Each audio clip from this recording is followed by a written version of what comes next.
नमस्कार, स्वागत है आपका हमारे YouTube channel doctor Mukesh Nautiyal maths में, है ना। मैथ्स तो पुनः एक बार आपको, अगर आप लोगों को लाइव क्लासेस या रिकॉर्डेड क्लासेस किसी भी कम्पिटिटिव एग्ज़ाम, खासकर अभी जो उत्तराखंड लेक्चरर चल रहा है उससे रिलेटेड चाहिए तो आप मुझे कांटेक्ट कर सकते हैं।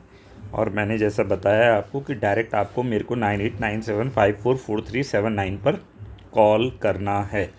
तो आज का 10 मिनट 10 क्वेश्चन वीडियो 5 है शायद ये। और मैंने जैसे बताया कि आपको अलग प्लेलिस्ट इसकी मैं अवेलेबल करा दूंगा, तो वहाँ पर भी आप देख सकते हैं इसको, है ना। 10 minute 10 important question MCQ series video number 5 है। और आई थिंक ये जो है इसका किसका, अगर इसकी बात करें 3D की, तो 3D का ये दूसरा वीडियो है। 10 मिनट 10, वैसे तो बहुत वीडियो पड़े हुए हैं, आप चैनल को देखो, प्लेलिस्ट को देखो। और वही मैंने कहा, लेकिन अगर आपको सब चीज़ें सिस्टमेटिकली चाहिए भाई, क्लास वाइज, पैटर्न वाइज, तो आपको कोर्स से जुड़ना पड़ेगा। तो पहला क्वेश्चन है आज का, the coordinate of the point where the line x-2 upon -1 y+3 upon 1 z-1/6 intersect the plane, है ना। 2x + y + z = 7 आर ए दे रखा है 2 1 -7 7 -1 2 और सी दे रखा है 1 -2 7 और 2 -7 1। अच्छा क्वेश्चन है, सिंपल सा क्वेश्चन है। देखो कई क्वेश्चन, और एक चीज़ और ध्यान देना, आप सिलेबस को ज़रूर ध्यान में रखना, मतलब बियॉन्ड द सिलेबस नहीं पढ़ना। जैसे अभी कुछ बच्चे मेरे को कह भी रहे थे, तो ये मेरे सामने ही है 3 डायमेंशनल ज्योमेट्री का जो सिलेबस है, तो इसमें स्पेयर भी नहीं है, कोन भी नहीं दे रखा है इसने। तो ध्यान देना ना, मतलब उसके वही पढ़ना है जो सिलेबस में है। ऐसा नहीं कि आप कुछ भी, किताबों में तो बहुत सारी चीज़ें होती है ना, कोई किसी किताब को फॉलो कर रहा होगा तो उसमें 3D में तो सब कुछ ही होगा ना जो 3D में है। तो ये चीज़ें भी विशेष ध्यान रखो। ऐसी जगह पर अपनी एनर्जी मत लगाओ जो आपका आना नहीं है पेपर में, क्योंकि कई लोग वहाँ भी एनर्जी वेस्ट कर देते हैं जिसका कि आपके एग्ज़ाम से कोई रिलेशन ही नहीं है। तो चलो पहले कर लो, लास्ट में थोड़ा सा मैं आपको कुछ टैक्टिस बताऊंगा जो लास्ट के, जब पूरे 10 क्वेश्चन करा दूंगा उसके बाद, तो उसको देखना आप। मैं कुछ चीज़ें बताऊंगा आपको, वो आपकी काफ़ी काम आएंगी। आज से आपको डेली हर वीडियो के लास्ट में 2 मिनट एग्ज़ाम से रिलेटेड कुछ इंपॉर्टेंट एक क्लू देंगे आपको, ठीक है। तो आज के क्लू के लिए आप लास्ट का वेट करो। देखो तो ये दे रखा है the coordinate of the point where the line, ये दे रखा है, लाइन दे रखा है, और ये लाइन इस प्लेन को इंटरसेक्ट करती है। अब बहुत ज़्यादा कंफ्यूज होने की ज़रूरत नहीं है, बड़े सिंपल से क्वेश्चन है कि भैया अगर ये लाइन जो है इस प्लेन को इंटरसेक्ट करती है तो इसको सेटिस्फाई करेगी, तो इस लाइन के पॉइंट निकाल देते हैं हम। तो लाइन के पॉइंट अगर हम निकालेंगे तो देखो x-2 -1, ये मैंने कई बार कह दिया, स्टैंडर्ड इक्वेशन ये होती है x-x1 upon a, y-y1 upon b और z-z1 अपॉन c। तो अगर r मान लो, z मान लो, लैम्डा मान लो, कुछ भी, तो ऐसे ही हमने इसको r मान लिया। तो अब ये एक एक करके रखेंगे, जैसे इसको r के इक्वल रखा, या कुछ लोग लैम्डा रखते हैं, कुछ लैम्डा, कुछ भी मान लो, कोई फ़र्क नहीं पड़ता।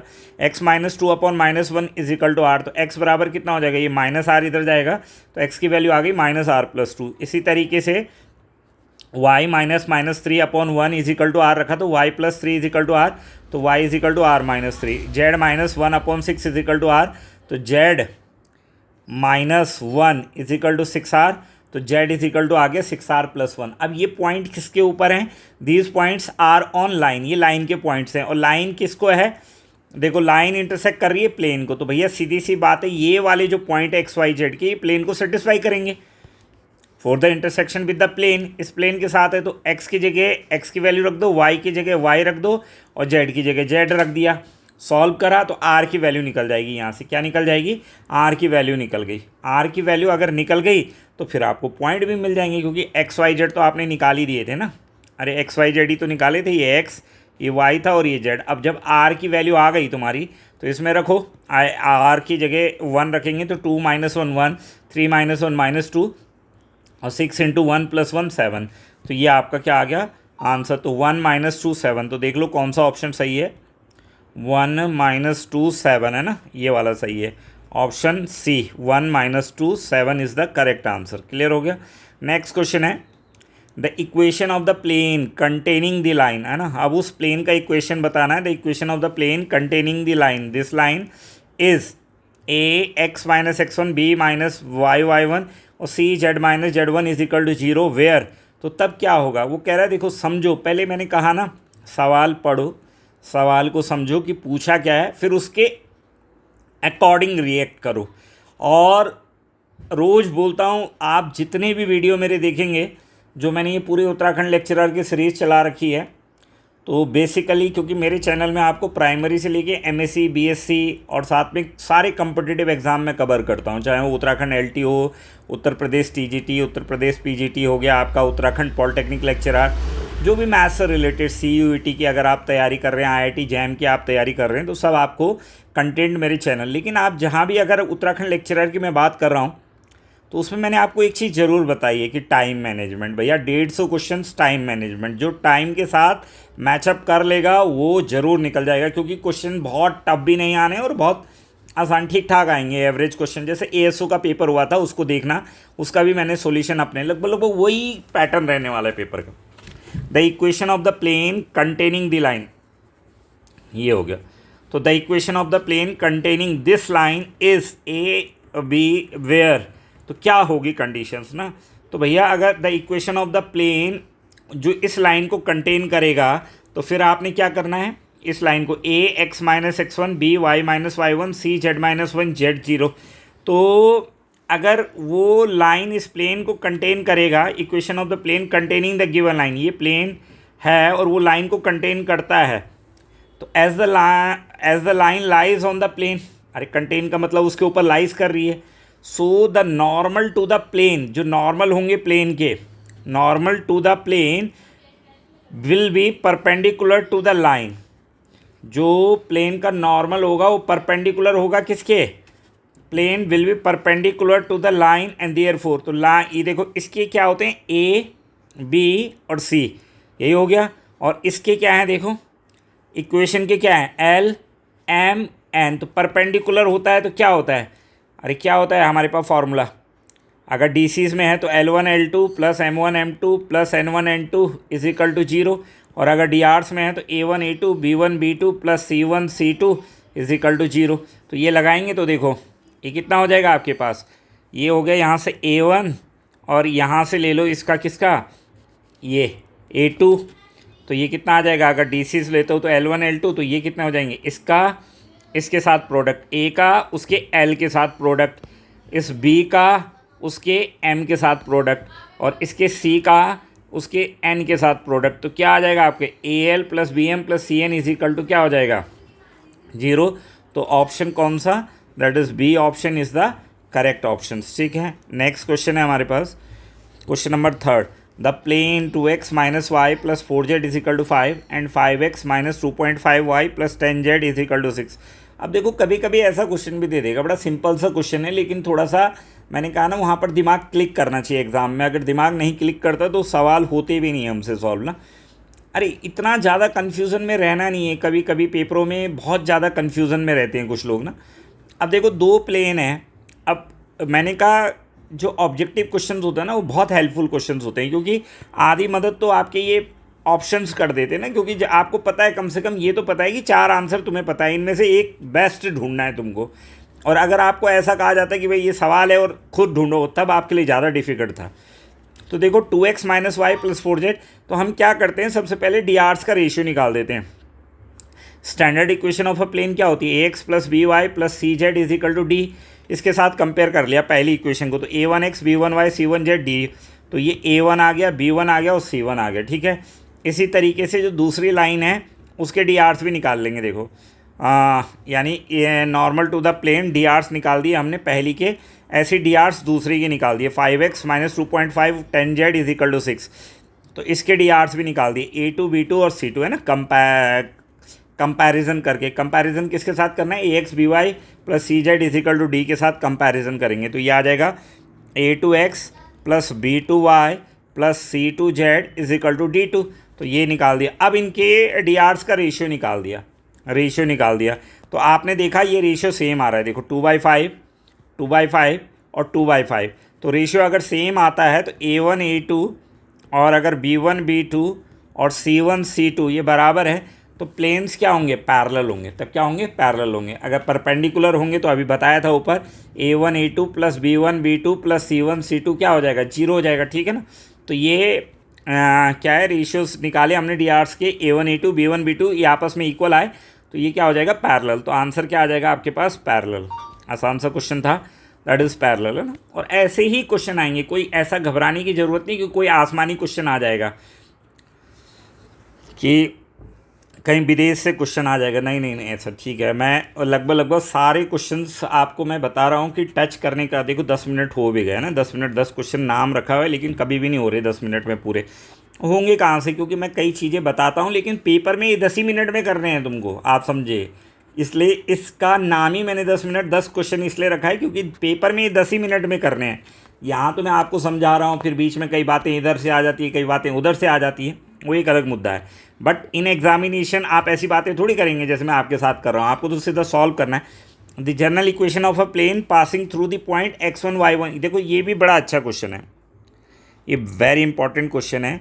अब बच्चे कंफ्यूज होते हैं इस पर, कैसे, क्योंकि उनको लगता है standard equation of a plane है तो ax minus x1 by minus y1 z minus z1 plus D is equal to zero लगाते हैं, घर आ जाते हैं। क्योंकि उन्हें पता है कि प्लेन की इक्वेशन क्या है, ax plus by plus cy plus D is equal to zero. ये है ना, ax plus by plus cy plus D is equal to zero है प्लेन की इक्वेशन।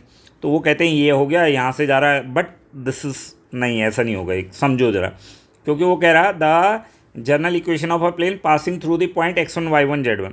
तो देखो जनरल इक्वेशन क्या होती है प्लेन की, ax, ऊपर भी मैंने शायद ये बोल दिया था, ax plus by plus cy d plus D is equal to zero है, ध्यान देना ऊपर वाले क्वेश्चन में। तो ax plus by plus cy plus D is equal to zero, ये होता है the general equation of a plane. अब ये जो प्लेन की इक्वेशन है ये कहाँ से होकर जा रही है, x1 y1 z1 से। तो जाएगी तो x की जगह x1, y की जगह y1 और z की जगह z1 और d। तो ये आ गया इक्वेशन 1 और ये इक्वेशन 2। अब हमने क्या करा, इक्वेशन 1 से इक्वेशन 2 से इक्वेशन 1 को माइनस कर दो। तो देखो ax1 में से ax माइनस करोगे ना, अरे ax1 में से ax माइनस करोगे, फिर ऐसी by1 में से by माइनस करोगे, और cz1 में से cz को माइनस करोगे, है ना, cz1 minus cz, subtracting second from first. या तो सॉरी, इसको सेकंड को फर्स्ट से सब्ट्रैक्ट कर दो या सेकंड से फर्स्ट कर दो, बात वही है। तो हम फर्स्ट से सेकंड वाली को सब्ट्रैक्ट कर रहे हैं, यानी ये आगे आ जाएगा ax में से ax1, ऐसी by में से by1 और cz में से cz1। तो घटाएंगे तो देखो d से d कट जाएगा, ये d से d कट जाएगा आपका। तो बचेगा क्या आपके पास, a कॉमन ले लोगे ना, कॉमन ले लेंगे, दोनों में a आएगा तो ये आ जाएगा, दोनों में कॉमन आएगा तो x minus x1, y minus y1 और c। तो अब देखो d गायब हो गया, तो अब ये है वो आंसर। क्या, अगर equation of a plane which passes through the point x1 y1 z1, तब ये d नहीं आता, ये कट जाता है, तो तब आपका आंसर होगा ये ax minus x1 by minus y1 z minus z1 is equal to zero. तो ये ध्यान देना, देखो कितना आसान सा क्वेश्चन है, लेकिन मैं कह रहा हूँ बच्चे गलती कर देते हैं पेपर में, ठीक है ना, समझ गए होंगे। अरे इसमें से इसको घटा देना यार, ax1 plus by1 cz1 plus ये कितना है, d में से ax plus by plus cz plus d is equal to zero को करेंगे माइनस, कट जाएगा यहाँ से सॉरी पहले इसको लिखना था, ये वाला सर। तो x माइनस x1, फिर यहाँ से b, इससे इसको माइनस कर रहे हैं तो y माइनस y1, और इससे ये, वो तो कोई बात नहीं, किसी से भी करोगे माइनस कॉमन लेके वही आ जाएगा, c z माइनस z1, और ये कट जाएगा क्योंकि यहाँ कट जाएगा तो ये आ जाएगा आंसर, ठीक है, ये बताना चाहिए। नेक्स्ट है which one of the following is not the equation of a plane. अच्छा क्वेश्चन है ये भी, कौन से प्लेन की इक्वेशन नहीं है। तो देखो x cos alpha, y sine alpha, z cos gamma p, ये है प्लेन की इक्वेशन। ax bx व cz d, ये तो अभी बताया है ही प्लेन की इक्वेशन। और ये इंटरसेप्ट फॉर्म में प्लेन की इक्वेशन है, x upon a, y upon b, z upon c, ये भी है प्लेन की इक्वेशन। तो ये भी है, ये भी है, ये भी है। ये बोल रहा भाई कौन सी नहीं है, which one of the following is not, तो नहीं है तो फिर यही ले बोलता तू, ठीक है, डी। नेक्स्ट है the equation Z square plus A square. अब देखो ये टेक्निकल क्वेश्चन ऐसे भी आ जाते हैं। The equation Z square plus A square, A does not represent a pair of parallel plane, represent a pair of coincident plane, represent intersecting plane, has no geometric locus, तो भैया सीधी सी बात है, Z square plus A square, Z square plus A square is equal to zero है, तो Z बराबर क्या हो जाएगा, प्लस माइनस आल्टा ए। तो ये तो पहले ही इमेजनरी दुनिया में घूमने चला गया, which is a purely imaginary. So there does not exist any geometrical locus, तो कोई ज्योमेट्रिकल लोकस निकालने में हम असमर्थ हैं। नेक्स्ट क्वेश्चन नंबर 7 है, the plane X is equal to R Y plus Q Z Y. ये भी इंपॉर्टेंट है, ये भी अरे भैया ये सब K B S, N V S, U P P G T है ना, और उत्तराखंड पी जी टी या अलग हरियाणा पी जी टी, ऐसे ही क्वेश्चन है। ऐसे नहीं कि कोई घर से खित्ती से दे रखा तुमको, और वो भी अकॉर्डिंग टू सिलेबस। देने को तो मैं स्पेयर के दे दूँ, कोन के क्वेश्चन दे दूँ तुमको, 3D में आता है ना स्पेयर और कोन, जैसे पॉलिटेक्निक लेक्चरर के सिलेबस में स्पेयर और कोन भी है वहाँ, जो पॉली लेक्चरर वाला है, अभी पढ़ाया था मैंने वो भी पूरा। तो 18 महीने का अगर वो भी किसी को रिकॉर्डेड कोर्स चाहिए उसका, तो वो मेरे से कांटेक्ट कर सकता है। अभी जो लेक्चरर से पहले वही कोर्स पढ़ाया था, तो उसको भी अगर किसी कोई पॉलिटेक्निक लेक्चरर की तैयारी कर रहा है और उसको भी चाहिए अगर कोर्स, तो वो अवेलेबल है मेरे पास वो कोर्स। द प्लेन, तो उसमें कोन भी है और स्पेयर भी है, बट यहाँ नहीं है, तो यहाँ नहीं पढ़ेंगे ना हम। द प्लेन क्या है, x is equal to R Y plus Q Z, y is equal to p z plus r x, और z will be passes through one line. अब ये कह रहा है द प्लेन, ये प्लेन, ये प्लेन, ये plane will passes through one line. तो यार ये तीनों एक लाइन से होकर जाएंगे, तो कब जाएंगे, इसका मतलब क्या होंगे, as the given plane has passes through one point से जा रहे हैं, तो उनको क्या होना पड़ेगा, को प्लेनर होना पड़ेगा। तो को प्लेनर होना पड़ेगा, तो ये जो तीन इक्वेशनें हमारे पास हैं, इन तीनों इक्वेशनों से इनको स्टैंडर्ड फॉर्म में लिखो। ये लिख दिया हमने, देखो पहली, दूसरी, तीसरी, और तीनों का क्या होगा, अगर को प्लेनर है तो इनकी डिटर्मिनेंट वैल्यू क्या हो जाएगी, जीरो। एक्स वाई जेड के कॉफिशेंट, तो एक्स बना दिया कॉफिशेंट का डिटर्मिनेंट, तो एक्स का कॉफिशेंट 1, वाई का माइनस आर और जेड का माइनस क्यू। फिर ऐसे ही एक्स का आर, वाई का -1, जेड का पी, और एक्स का क्यू, वाई का पी और जेड का -1, जीरो रखा। सॉल्व करो इसको, तो डिटर्मिनेंट ओपन कर देना। तो डिटर्मिनेंट ओपन करोगे तो ये आ जाएगा आपके पास, p square plus q square plus r square plus 2 PQ R -1 is equal to zero. आपके लिए इसलिए सॉल्व करके रखा है ताकि टाइम ना लगे, नहीं तो क्योंकि होता क्या है कि जब अभी सॉल्व करूँगा तो फिर तब तो 10 मिनट 10 क्वेश्चन जो है वो 10 minute 50 minute 10 minute 10 question 50 minute हो जाएगा फिर, है ना। तो इसलिए पहले से ही सॉल्व करके रखे हुए, नहीं तो तुम बाद में अच्छी बात तो कोई कमेंट करेगा नहीं, ये ले सर आपने रखा तो 10 मिनट 10 क्वेश्चन है, लेकिन आपने तो इतना टाइम ले लिया। तो इसलिए मैंने थोड़ी सी सिक्योरिटी अपनी तरफ से रखी है कि ये डिटर्मिनेंट को सॉल्व कर लेना। ये 1 माइनस पी माइनस लेंगे तो बीच वाला माइनस होता है तो प्लस हो गया, सॉल्व कर के ये आ जाएगा आंसर, है ना। किसी को डिटर्मिनेंट सॉल्व करने में डाउट हो तो बताना। अब question number 8, this is very important question. देखो दो स्क्यू लाइन्स हैं, स्क्यू लाइन पे भी क्वेश्चन आ सकता है भाई। How many distinct planes can be form that contain L1 and are parallel to L2, ठीक है। तो ये बड़ा लॉजिकल है, तो कितने होंगे, मैनी, 2, 1 और कितने, तो आंसर है इसका 1, ठीक है ना। Exactly 1 unique plane containing one line and parallel to the other. This plane is found by taking the direction vector of L1 and the directions vector of L2 to find the normal. Normal निकालते हैं हम किससे, normal की equation ही ऐसे निकलती है, D1 D2, है ना, D1 क्रॉस D2। वैसे भी किसी प्लेन पर अगर दो हमको दे रखे हैं तो उनका प्लेन का जो नॉर्मल निकालने का फॉर्मूला यही है, ठीक है ना। तो इसका आंसर हो जाएगा exactly 1। Question number 9 and 10 is also very important question. 9 याद है, मैंने एक क्वेश्चन कराया था जो पहली वाली क्लास थी आपकी, उसमें करा रखा है मैंने ये। देखो अब उसी क्वेश्चन को मैंने थोड़ा सा चेंज करा है। देखो, a line segment A B has a projection of length A on the X Y plane, B on the Y minus Z plane and C on Z X plane. If the actual length of A B is R, what is the theoretical relationship between them. अब देखो मैंने आपको बताया था कि projection of R on X, अगर R का on X पे निकालना है तो क्या होता है एल आर, ऐसे ही आर का वाई पे निकालना है तो क्या होता है एम आर। आर का ये पहले वाले में करा रखा है क्वेश्चन, ये भी इंपॉर्टेंट है, जेड पे होता है आर का ऑन जेड तो एन आर, है ना, यही तो होता है प्रोजेक्शन। अब यहाँ पर इसने देखो टेक्निकली वही चीज़ दे दी, एक्स वाई प्लेन का मतलब क्या हो गया, अरे एक्स वाई प्लेन का मतलब क्या हो गया, वाई जेड का मतलब क्या हो गया, जेड एक्स का मतलब क्या हो गया, यानी वो इंडिकेट तो उसी तरीके से कर रहा है ना, एक्स वाई मने जेड, वाई जेड मने वाई जेड है तो कौन से की बात हो रही है, वाई जेड, तो एक्स की बात हो रही है, और जेड एक्स यानी वाई। तो if the actual length of A B is R, A B की जो लेंथ है वो आर है, तो व्हाट इज़ द थियोरिटिकल।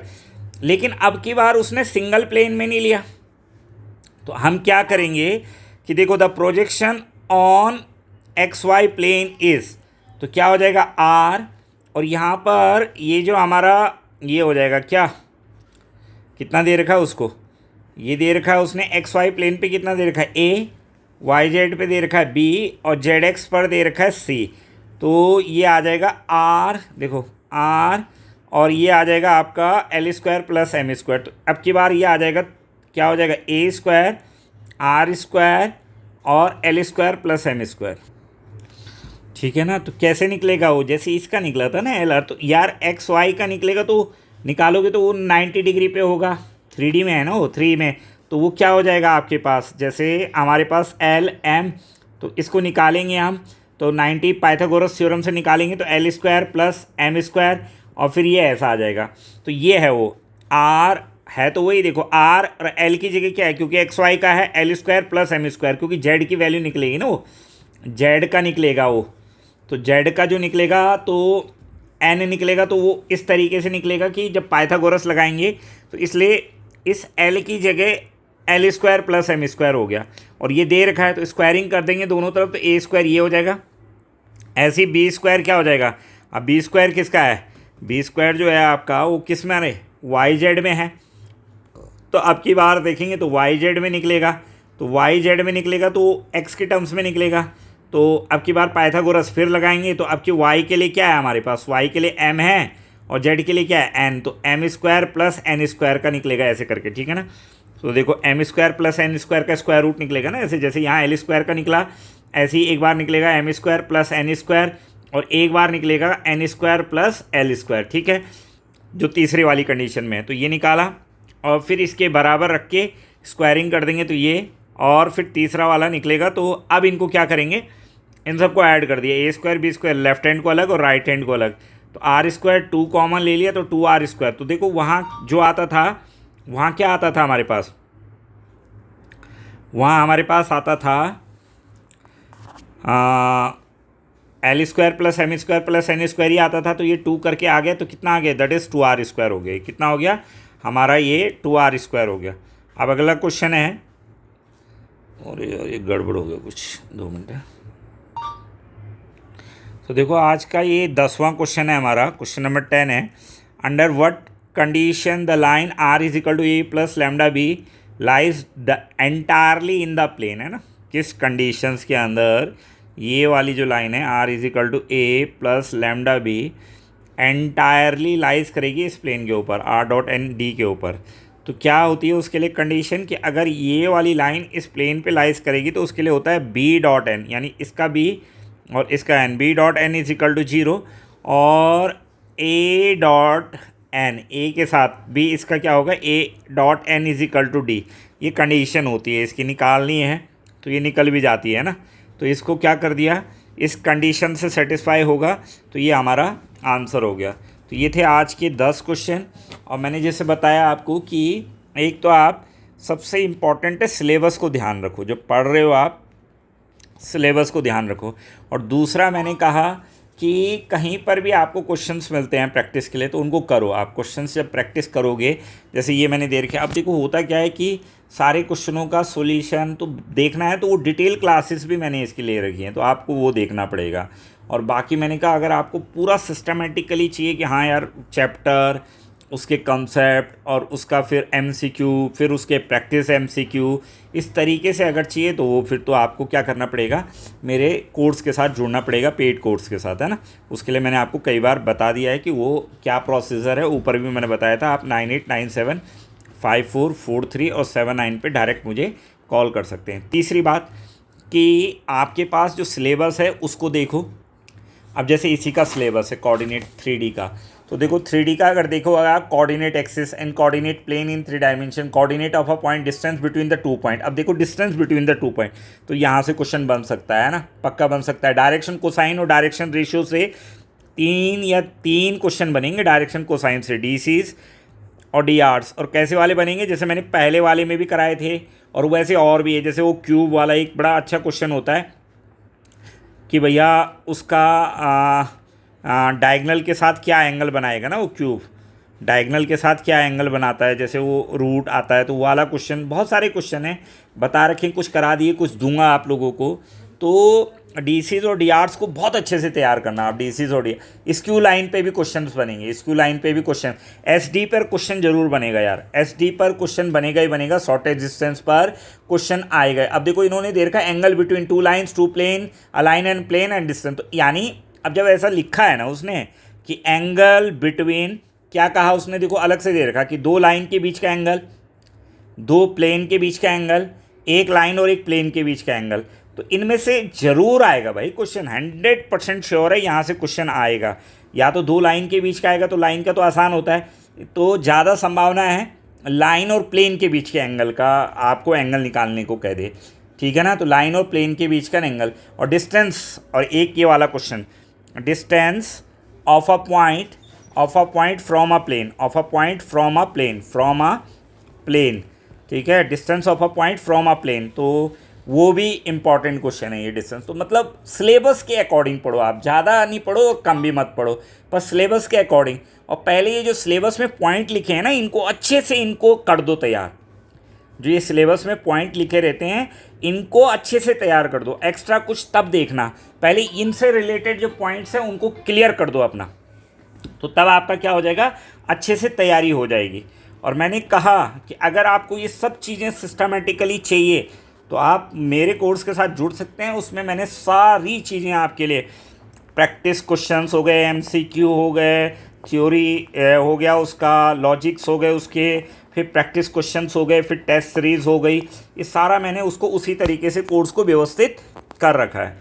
तो मुझे लग रहा है आज के लिए बहुत है ये पॉइंट, और जो जो मैंने पॉइंट आपको बताए ये काफ़ी आपके लिए हेल्पफुल होंगे एग्ज़ाम में, अगर आप सेल्फ तैयारी भी कर रहे हो। वैसे मैंने एक चीज़ देखा है कि होता क्या है, जब आप किसी से सुनते हो तो ये बातें दिमाग में ध्यान में रहती है, जब आदमी खुद ही पढ़ता है तो कभी कभी दिमाग उतना अटेंटिव रहता नहीं है, तो उसलिए भी कभी कभी हम क्या होते हैं, भूल जाते हैं। लेकिन जैसे हमने कहीं देख लिया, कहीं से सुन लिया, तो हमारा दिमाग उसको मेमोराइज़ कर देता है या ध्यान में रखता है। जैसे कभी पेपर में आ गया, यार हमने वहाँ पर सुनी थी ये बात होती है, सर ने कहा था कि क्वेश्चन आ सकता है डिस्टेंस का, किसका, लाइन और प्लेन के बीच का। तो मतलब आप इस तरीके से क्लिक करता है दिमाग में। तो ये चीज़ें ध्यान रखने की है, समझने की है और करने की है। तो ज़्यादा टाइम ले लिया आपका, बट कोई बात नहीं, इसीलिए लास्ट में लिया कि जो देखना चाह रहे होंगे, जिन्होंने सुनना होगा वही रुकेंगे लास्ट तक, नहीं तो कई लोग तो शुरू में, ताकि मैंने बीच में इसलिए नहीं करा कि तब क्वेश्चन से वहाँ पर, तो ऐसी बातें बताना वहाँ पर ज़्यादा ज़रूरी नहीं है, यहाँ पर ज़रूरी है। तो अब हर रोज़ आपको 1-2 मिनट कुछ ऐसी बातें बताएंगे जो आपको एग्ज़ाम में, जैसे मैंने आज बोला है कि पहले आप सिलेबस को ढंग से करो, और वहाँ भी मैंने बता दिया कि जैसे कोऑर्डिनेट ज्योमेट्री है तो मान के चलो 15 नंबर, 15 से 20 नंबर मान के चलो, तो भैया 3-4 नंबर तो आप डीसीज और डीआर्स को दे दो, डीसीज और डीआर्स को दे दो, ठीक है। फिर मैंने कहा एंगल वालों को दे दो 2 नंबर, तो 4 और 2 6 यहाँ हो गए। फिर बाकी 1-1 नंबर बाकी चीज़ों को भी दोगे तो हो जाएंगे पूरे नंबर, है ना। बहुत सारे हैं उसमें, जैसे हर पॉइंट को टच करेगा वो, distance of a point from a plane, distance between the 2 points and section formula, direction cosine direction ratio, line joining the point, Cartesian and vector equation of a line, ये बड़ा important है। Cartesian और vector, देखो किसी भी line, जैसे ये है x minus x1 upon a, y minus y1 upon b, z minus z1 upon c, तो इसका अगर वेक्टर इक्वेशन लिखना होगा तो ये हो जाता है x1i plus y1j plus z1k और plus lambda times a1i plus a2j plus a3k। और कभी कभी आपको कार्टेशियन से वेक्टर कह देता था और वेक्टर से कार्टेशियन कह देता है, तो ये आना चाहिए बदलना। ये भी बड़ा अच्छा क्वेश्चन है, यहाँ से भी बनेगा। तो आई थिंक आज के लिए बहुत है, मिलेंगे नेक्स्ट। अब बस मैंने कहा था आपको 2 तारीख, तो 2 से 3 तारीख से मैं प्रयास करूँगा कि शाम को 7:30 से और 8:30 के बीच में लाइव क्लास लूँ, तो तब देखेंगे। और अभी मैंने टारगेट बनाया है कि अब तुम्हारे लिए 50-50 क्वेश्चन की सीरीज़ भी लेके आऊँगा, तो उसके लिए तैयारी करते रहो अपना, और जितना मेरे से हो पाएगा मैं आपकी मदद करूँगा, ठीक है। धन्यवाद, थैंक यू।